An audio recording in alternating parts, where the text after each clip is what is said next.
seshonile. I-Faraday Taxi Association omkhulu onesihluku lapha eGoli uqinisa isandla kuba ufika njengoba umise o-driver bangabokufika kuleli kulandela umkhankaso we-March and March abahambe. uMax Makhanya uthi unyazi lwezulu ushembe kumele siyohlawula isilo misizulu kulandela uthi isilo sichaphe lona unyazi, kodwa uMax uthi unyazi kumele lihlawule ngoba isona isi. Abahlali base-Alex bebenza udono to door we-campaign ye-March and March abahambe abokufika lapho bagcine bekhomba amaphoyisa kumakhamera enza ubugebengu nathatha amantshontsho kwabokufika. Umzala wesilo waseSwatini ozinze America ululeka isilo misizulu ngokwengqondo nangamacebo ukuthi aqinise ezokuphepha kwakhe ngoba uthi isilo sihleli libhojozi lapha kulandela ukutshuka kwevideo lapho kade isilo sikhuluma kwinkulumo eyathi uqina yanamagama aqinile abangamele ilanga ukuthi avele phakathi kwesizwe sasesiningizimu nje Afrika yonkana. Umzala wesilo ose-America uthi kade asitshela isilo ukuthi ndoda othi ngikusize lapho ngiqinisele ezokuphepha yeka kuthembela kunyazi ushembe yeka ukuthembela ku-ANC labo abazilutho mina ngikuphathele izinja zakhona lapha e-America laba babizwa ngokuthi ama-FBI ethi abayoqapha khona-ke lapha esigodlweni. Umzala wesilo mbukela sikubingelele njengojwayelekile bese siphinda sikwamukela bese-ke nawe-ke mbukeli wenza nawe lokho silindele ukuthi nawe ukwenze la ulike khona amavidiyo ukuthi mangabe uwavulile usuwabukele bese usubscribe ngokuthi uyathanda-ke ukuthi uqhubeke ube ingxenye yale channel. Asikuthathe sibeke-ke mbukeli njengoba-ke siqala ngazo iy'ndaba nje ezinye zinhle ezibuhlungu kakhulu laphana kwezemidlalo ikakhulukazi uma uthi ngumthandi webhola noma kuthiwa ulandela yiphi i-team njengoba sikhala sithulisa sikhotha amanxeba kulandela ukudlula emhlabeni komdlali webafana neSundowns wasesiswini uJayden Adams. Ukudlula kwalomdlali kube isihluku kakhulu ngoba udlule ngokukhulu ukuzuma njengoba futhi edlule emhlabeni kungalindelekile kakhulu kwazise akazange agule, kodwa-ke embukeli indaba yokudlula kwakhe imkanje umdlali we-Sundowns neBafana Jayden Adams. Umdlali weBafana neMamelodi Sundowns uJayden Adams udlule emhlabeni eneminyaka engu-25 ubudala. Ibhola lezinyawo laseNingizimu Afrika lingene ebumnyameni kulandela ukushona okungazelele komdlali wasesiswini uJayden Adams odlule emhlabeni ngomgqibelo zingu-11 kuJulayi 2026 eneminyaka engu-25 kuphela. Lo mdlali wasesiswini ubengomunye wabanekhono elimangazayo ebholeni laseMzansi. Ushone ngemuva kwamasonto nje ambalwa ekade emele izwe lakhe iNingizimu Afrika emidlalweni ye-2026 FIFA World Cup eMexico ese-North American continent. Izindaba zokuqala zokudlula kwakhe zidalulwe abameli balomdlali kanye nophiko lwe-South African Footballers Union abazwakalise ukushaqeka okukhulu ngazo lezi ndaba. Umbiko ovela kwabezindaba njenge-Sunday World uthi utholakale seshonile ekhumbini lakhe elise-hotel eCape Town lana bebekade bethathe khona iholiday ngemva kwesonto bebuyile eMexico, kodwa isizathu esidale ukuthi ukufa kwakhe asikadalulwa ngokusemthethweni. Umndeni ucele ukuba unikezwe isikhala nemfihlo ngesikhathi usalila. Ukuphawula kukahulumeni ungqongqosho wezemidlalo namaciko uGettin Mackenzie ukhombise ukushaqeka kokhulu wathi izwe lilila kanye nomndeni wakhe ngalokulahlekelwa okungaka. Ukuphawula kweFIFA, umongameli weFIFA uGianni Infantino uthumele umyalezo yenduduzo emndenini nakubalandeli bebhola emhlabeni jikelele. uJayden Adams ukhule edlala kwiStellenbosch FC ngaphambi kokujoyina iMamelodi Sundowns lapho athola khona indondo ye-CAF Champions League. Kanti-ke mbukeli yilezo ezihlungu okwezona ezivula ngazo namhlanje iSouth Africa nje yonke izilile noma isemanzini amnyama kulandela ukudlula komdlali we-Sundowns neBafana wasesiswini uJayden Adams. Kodwa ke okuningi embukeli uzokuthola kulona ipage njengoba singeke siqinisekisa ukuthi ngabe ubulawe yini umfana njengoba umndeni ushilo ukuthi usacela ukuthi unikezwe nje isikhathi uhlonishwe njengoba usazilile kodwa lindela ukuthi noma yini kusuka manje singakudedelela ukuthi ngabe umfana ubulawe yini yizeke ukufa kwakhe kuze ngesandla sakhe kodwa ukuthi kanjani sicela ukuthi uhlale ulinde sizohlala nje silinde ukuphawula komndeni bese siphinda sibuya sikutshela ukuthi ngabe kwenzekeni udaba oluhlobene necampaign ye-March and March abahambe lena esibone iqina kakhulu kwenyanga esisuka kuyona uJuni njengoba bade kunekhukhulela ngoqo weMarch National March ebinge-30 eqondene nokuxosha abokufika kuleli ukuthi abaphume baphele labo abangenawo amaphepha ukuba semthethweni ngendlela ekuyiyona lapha eMzansi. I-Faraday Taxi Association association omkhulu nonesihluku kakhulu laphana eGoli uqinisa isandla ke kubona laba abakufika njengoba uzama ukuthi usebenzisane noma usupporte icampaign ye-March and March abahambe umiseke abokufika abangabo driver bakhona lapho ku-association wona amaphepha nongenamaphepha umisiwe ukuze bezonikeza umnyango kahulumeni uHome Affairs ukuthi uyoverifya uqinisekisa amaphepha ubungabe amaphepha asemthethweni ukuthi bangaba lapha eMzansi noma amaphepha omgunyathi nalabo abangenayo amaphepha ukuze bezotholakala nangempela bakwazi ukuthi bafake kwi-processed kuhlulo ukuthi bahambe babuyele emazweni abo ngoba phela akumile ukuthi abokufika abangekho emthethweni wokuba lapha eMzansi mabahambe emva kwey'teti lezi zayo lokhu imenyezelo bese bakhona ukusuka okwenzeka kwangabashayeli erenkeni la bengasafuni ukuzilandela ngolimi lwetekisi sithi bayabhinda abavumanga ukuzibhindela wasiphoqa ukuthi manje asigcine ngokuthi sibe khona esikushoyo si-association and lokho esikushoyo Thabo I want you to understand that it's only for Faraday not for taxi industry not for the structures or government. It's only for Faraday and its owners. Angabuza Makhanyati, I mean, if in a PDP, ngisemthethweni ngivumelekile ngine work permit noma mhlambe ngilegal residence ikuphi okungivimbelayo ukuthi ngiqhubeke? I mean, on what legal grounds are you making this decision? Bengisafuna ukuyala bengisazoya ke lapho ukuthi ngempela nje obasikusuke lokhu ukukhuluma labantu abalapha erenkeni bonke abakuzokwazi ukuhlukanisa ukuthi lo illegal lo ulegal kodwa ke sibuke ukuthi ake sithi behle kancane sinika ama-member i-directive yokuthi abebehlise kancane sikwazi ukudonsa i-document ilokhoza ikwazi ukusibize ugovernment i-labor locals i-Labour Department isibize i-BMA le yama-border gate isibize i-JMPD izosicacisela izosenza sikwazi ukuba nomehluko ukwazi ukuhlukanisa ukuthi le illegal this is fake or sizoyibona kanjani thereafter ke sesingathi-ke kuphinde sibuyele kuma-member sithi sesiyomemezela ukuthi-ke olegal usuke ephethe into kanje o-illegal kanje ophethe i-fake uzoyibona ngokuthi ngoba uma ubabheka bafika nezinto eziwu-4 ezihlukene abanye baphethe i-passport ethi driver abanye baphethe i-license eyi-plate ebhalile nokuthi driver abanye baphethe i-aslam ethi driver abanye baphethe into yokuthiwa traffic register and that traffic register is hard to differentiate whether it's authentic or not. Manje lo mgomo eseluthathile is it something that is temporary or kuzoba ipolicy yenu manje mlibe ezohlala ihlezi ukuthi uma ungenalo leli phepha elithizeni awuvumelekile ukuba umshayeli kule renke yethu?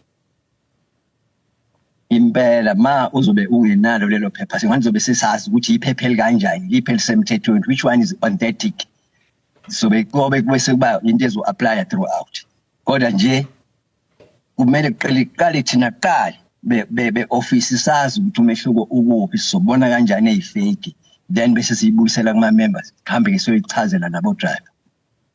Manje I'm reporting here ukuthi khona ama-routes that are going to be affected. Imaphi lawo ma-routes and azo-affecteka kanjani?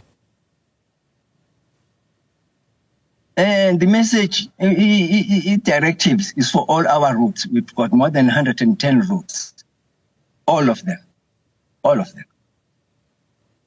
Lokho kusho ukuthini? I mean kusho ukuthi imoto angeke zanele abantu who usually use those routes or is there a plan that you're putting in place? I-Faraday Taxi Association amanye ama-association asikakuzwa ukuphawula kwawo ukuthi ngabe wona athatha lephi igxa. Mesidlulela phambili nansi indaba lapha kaMax Makhanya. uMakhanya uselokwe eshaye ibuya njalo endabeni yeSilo uNyazi kulandela ukuphucuka kwevideo yeSilo lapho iSilo sijabulele sihabulela lapha kade sihabula khona amahewu asosidlela ujuice waso kwabeke kwa ukuthi sizama ukuthi siqondise isimo lapha ekhaya lade sibona kuphuma khona isandla njengomnumzane ke futhi obheke indaba zasendlunkulu osiyikhanda njengoba kuyena iSilo esikhona nesibusayo lapha esigodleni sakwaZulu noma ezigodleni zakwaZulu. iSilo sabonakala sibhonga la sasibhonga khona base abantu bethatha ngewala bathi awu iSilo awunasi siyathuka sithuka inhlamba kanti umuntu omdala ubemane nje phefumula ekhipha ulaka lakhe. uMax Makhanya ke njengoba iSilo sathi mesikhuluma safaka negama loNyazi uShembe lapha nalapha inkulumo yalithinta uNyazi. uMax Makhanya uthi lento ukuthi iSilo sithinte igama loNyazi ngale yandlela uNyazi kumele liyohlawula iSilo ukuthi kungani lona uNyazi lithinteka ngale yandlela emlonyeni weSilo. Kanjalo ungathi bathola le inkonzweni koShembe. Maye mina noShembe mina. uShembe kimi uyabona uShembe. uNyazi isilima. Manje ngiyakwashembe uyabona nje kunendoda emshelayo ukuthi uMasango lo. Uyazi. Njengamanje zimbili kuphela izinto ezisalele uShembe lo hlele esihlalweni uNyazi. uShembe kumele athathe izinkomo ezithi mo ahambe ayendlunkulu lapha emashobeni ayothela amanzi esilweni. uNyazi lwezulu kumele lithathe izinkomo liyothela amanzi esilweni liyoshweleza lapha uNyazi lwezulu liyoshweleza lapha luxolise ekutheni kulobu bulima lobu obubonwe iSilo. Bhongile ngonyama manje libhongile ibhubesi. Sithi iSilo uShembe uyisilima. Manje uShembe into kumele ayenze kumele athathe izinkomo ahamba yoxolisa esilweni ekutheni abe isilima ngoba ngempela yini enye uShembe kumele ayenze kahle yena ubelani isilima phambi kweSilo. Sesibuza ke nje uShembe yena kahle ubelani isilima phambi kweSilo phambi kwangangezwe lakhe. uShembe kumele athathe izinkomo ayoxolisa esilweni ngokuba isilima. Ile into uShembe ekumele ayenze mayehlulwa yilonto kumele athuthe emhlabeni weSilo ngoba iSilo asisifuni isilima emhlabeni waso.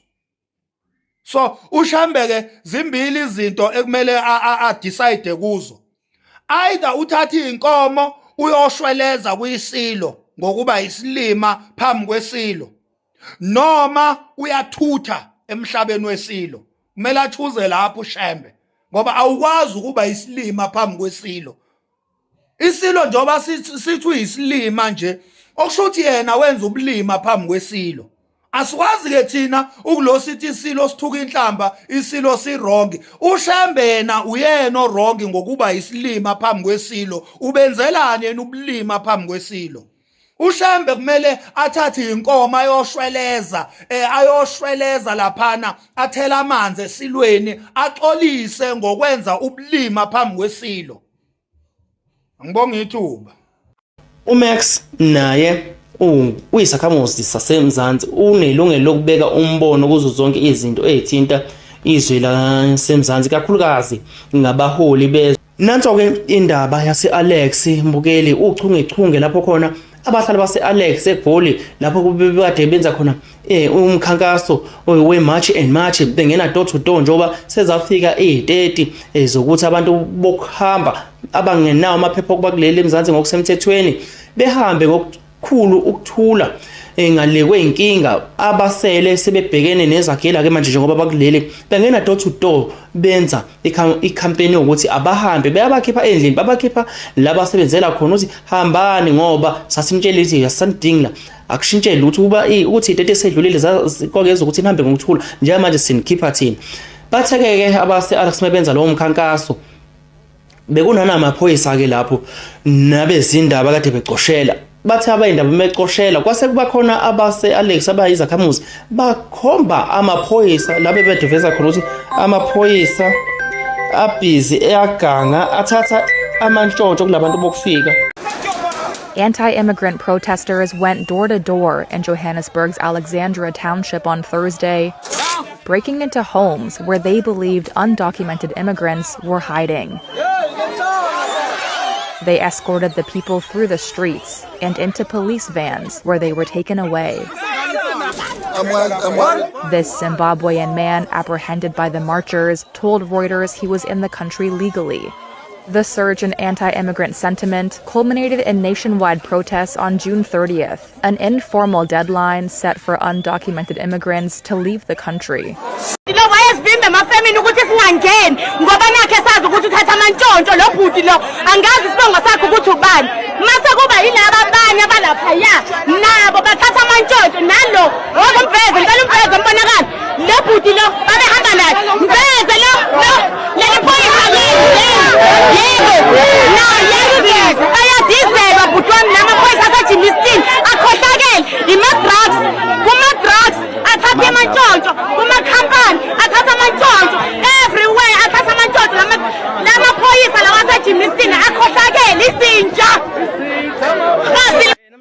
Sivukile on a Thursday njena sizokhipha ama illegal foreigners emphakathini yethu siqale ekseni around ngabo 3 siqala endaweni ekuthiwa kuse Good Hope sakhipha almost 90 something yama foreigners njengoba lana nakhona sikhipha ama foreigner sesekhiphe ama foreigner amaningi iload yokuqala aphumile ahambile and manje into esiphatha kabi sizwa ama complain from emphakathini ebantwini ukuthi abantu baya complain ukuthi kunama foreigner abawaziyo angena ama passport angena lutho abawakhiphile so ba believer ukuthini amaphoyisa ayabadizisa so bebethi babuzothatha imashi eyolisana namaphoyisa ukuthi bayabadizisa namhlanje sothi masuka la siye khona ku brigadier e police station ukuthi siyo complaina ukuthi sibophise abantu abaningi ama illegal foreigners but kunalabo abanemali ababuyisiwe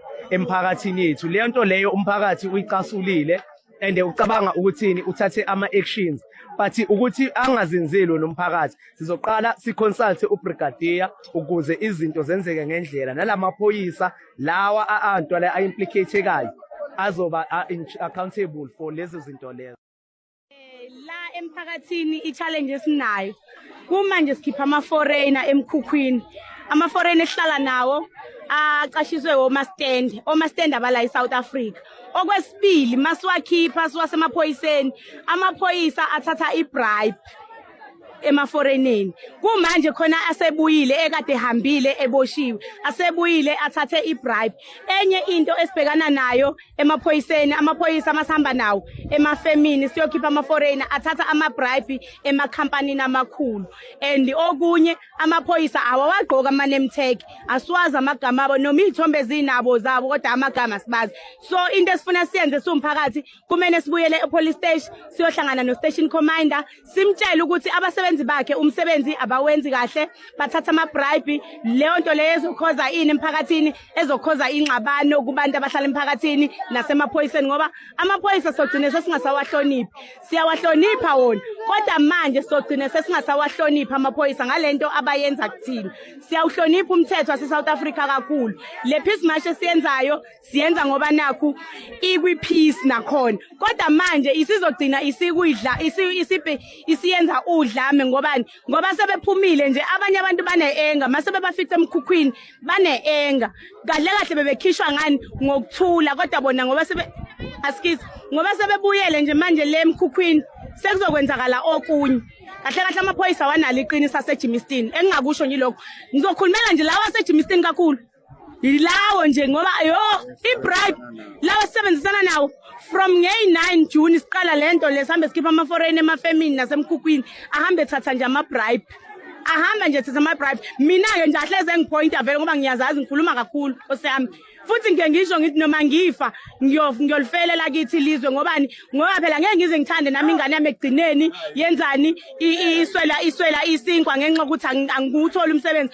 ngoba ngimasha nje ekugcineni nami ngifuna ukuthola umsebenzi ingane yami izodlani mangingasebenzi ngoba ishangane lisebenza ekampanini kumele nami ekugcineni ngisebenze ngazi ukuthi ngiyakhumuzwa esekhaya ngisukele ekhaya ngoba nangu ngithi ngizonzani la eGauteng ngizofuna umsebenzi manje mase ngizofika la eGauteng ngisebenza ishangane shuthi mina ngize ngisithole isinkwe ekugcineni so sacela nje umphakathi waseJimistini no station commander waseJimistini ekuruleni kahle usebenzisane nathi ngendlela eright ustation commander waseJimistini akacabanga ukuthi uzongibona ngikhuluma kakhulu nkosami ngiyazazi ngicela nje alungise nje amaphoyisa akhe ngiyacela ayeke ukuthatha i-bribe ikozamazama ayasirape amazamazama ayasithathela amafoni masambe etradini namashanga wona lamashangane lawo eJimistini igcwele ama-Nigeria ahlala ama-Nigeria akakhona-ke nje ahlala emafletini futhi amanye angoma-stand okwesi ngisho kuma-bondi amanye angoma-stand so sisacela-ke wena station commander lapho Mrs. siyacela ntombi yakwethu Sikananda umuhle siyacela nje usilungisele indaba yakho neJimistini yakho. So ngalokho ke abakuleli bagcine bawakhomba amaphoyisa okuyiwona enza lemkhuba ukuthi nangu logangayo nangu lokhanye okugangayo othatha imali kwabo kufika uyagwazela uthatha intshontsho